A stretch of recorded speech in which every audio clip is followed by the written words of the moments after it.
الله الرحمن الرحيم يا أيها الذين آمنوا استعينوا بالصبر والصلاة إن الله مع الصابرين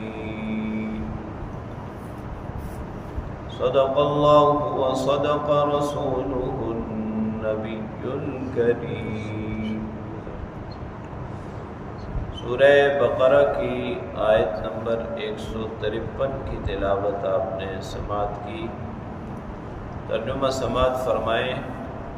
یا ایھا الذین آمنوا، اے ایمان والو، استعینوا، مدد چاہو، مدد حاصل کرو، بالصبر والصلاۃ، صبر اور نماز کے ساتھ، ان اللہ مع الصابرین، بے شک اللہ تعالی صبر کرنے والوں کے ساتھ ہے۔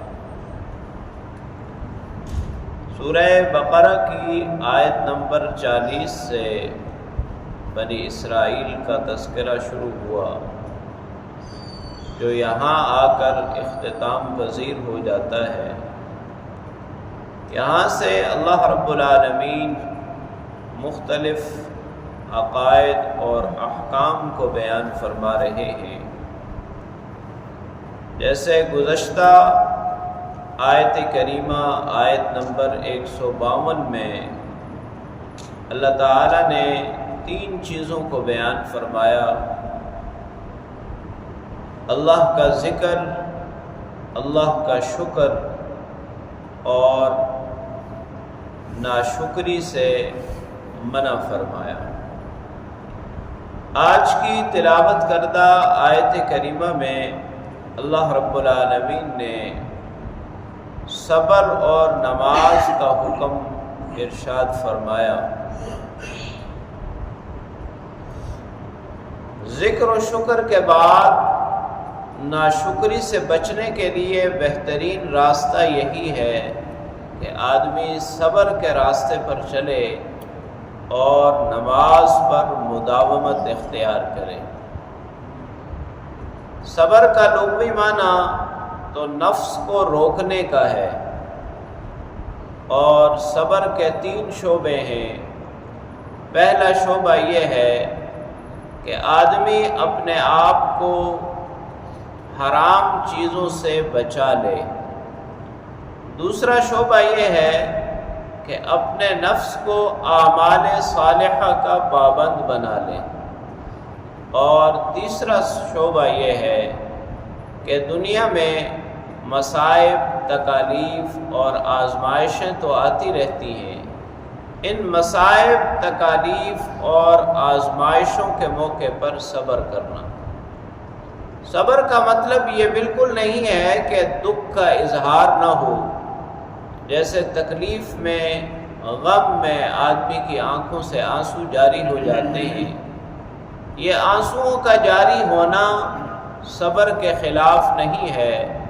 صبر کا معنی یہ ہے کہ دنیا میں جو آزمائشیں، جو تکالیف، جو مصائب آئیں، وہاں اللہ رب العالمین سے شکوہ اور شکایت نہ کرے، بلکہ اللہ رب العالمین کے اپنے آپ کو سپرد کر دے اور اللہ سے دعا کرے کہ یا اللہ، میں کمزور ہوں، خطا کار ہوں، برداشت نہیں کر سکتا، لہذا میرے ساتھ رحم و کرم والا معاملہ فرمائے۔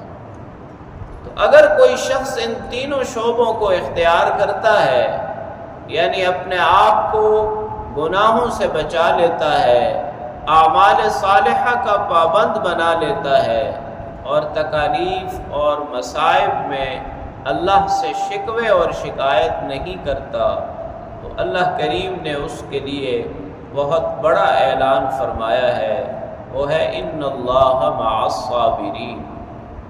اللہ تو ہر شخص کے ساتھ ہے، پھر صبر کرنے والوں کے ساتھ ہونے کا کیا مطلب؟ تو یہ معیت تائید و نصرت والی ہے، وہ معیت ہے جو اللہ رب العالمین نے نبی پاک صلی اللہ علیہ وسلم کے صحابہ کو عطا فرمائی۔ یعنی اگر کوئی شخص اس بات کی پابندی کرتا ہے تو اللہ رب العالمین اس کی خاص مدد اور نصرت فرماتے ہیں۔ تو دو چیزوں کا حکم فرمایا کہ جو شخص صبر کر لے اور نماز پر مداومت اختیار کر لے، گویا کہ وہ اللہ رب العالمین سے مدد مانگتا ہے، اللہ سے مدد چاہتا ہے، تو پھر اللہ رب العالمین اس کی تائید اور نصرت فرماتے ہیں۔